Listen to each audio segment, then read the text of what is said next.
আলাইকুম, welcome to my new blog. তো সবাইকে জানাই ঈদ মোবারক, সবাইকে অনেক অনেক ঈদুল আজহার শুভেচ্ছা। জানি আমি অলওয়েজই লেট, ঈদ চলে গেছে, অনেক দিন হয়ে গেছে। তো আমি ঈদের আগের দিন থেকে মানে চাঁদ রাত থেকে কি করি এটাই আজকে আপনাদের সাথে শেয়ার করব। তো ওই দিন হচ্ছে ঈদের আগের দিন আমি বাসা থেকে বিকালবেলা বের হওয়ার পর দেখি যে বাগানে অনেকগুলা মানুষের গরু রাখা হয়। তারপর বাসায় আসার পর দেখি যে চালের রুটি বানানো হইতেছে। এটা আম্মু সবসময় ঈদের আগের দিন করে থাকে। তো বিকাল থেকে হচ্ছে আমার মেয়ে অনেক পাগল করে ফেলতেছে যে তাকে মেহেদি দেওয়ার জন্য। তো তাকে মেহেদি দেওয়ার পর হচ্ছে আমার বড় ভাইয়ের মেয়েকে মেহেদি পরায় দিই। তারপর আমাদের যে গরুটা ওইটাকে দেখতে যাই আমরা সন্ধ্যার সময়। আসলে গরুটা আনার পর আমরা সময় পাই নাই গরুটাকে দেখার জন্য, যার কারণে হচ্ছে আমরা চাঁদ রাতে সবাই মিলে গরুটাকে দেখতে যাই। আর আমার দেবর হচ্ছে এগুলা বাসা থেকে নিয়ে আসে গরুটাকে খাওয়ানোর জন্য। তো ওই দিন হচ্ছে আমি আর কোনো ভিডিও নিতে পারিনি। পরের দিন সকালে হচ্ছে আমার ঘুম থেকে উঠতে অনেক লেট হয়ে গেছে। আমি আসলে গরু জবাই করা কোনো কিছু দেখতে পারি নাই। তো এখানে হচ্ছে নুডলস আর সেমাই করা হয়েছে। আর কুরবানিতে তো ওরকম ভাবে আসলে খাওয়া হয় না। আর এখানে এসে দেখি যে মানে গরু জবাই করা অলরেডি শেষ। এখানে রান নিয়ে সবাই ব্যস্ত, রান কাটাকাটি করতেছিল আমার বড় ভাই।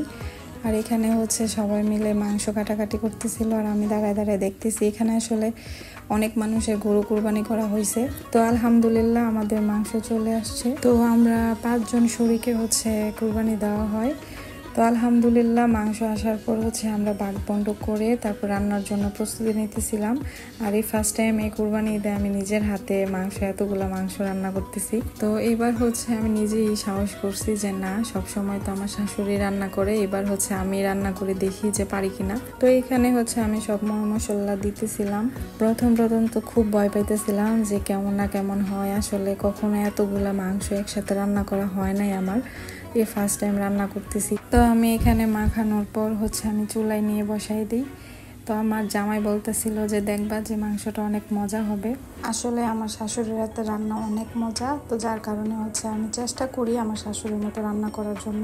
আর আমি চাইতেছিলাম যে আমি শাশুড়ির হাতে রান্নাটা যেন আমি নিজে ধরতে পারি। আসলে প্রত্যেকটা মেয়ে চায় যে তার শাশুড়ির হাতে রান্না ধরার জন্য। তো এই তো আমার প্রায় রান্না শেষ।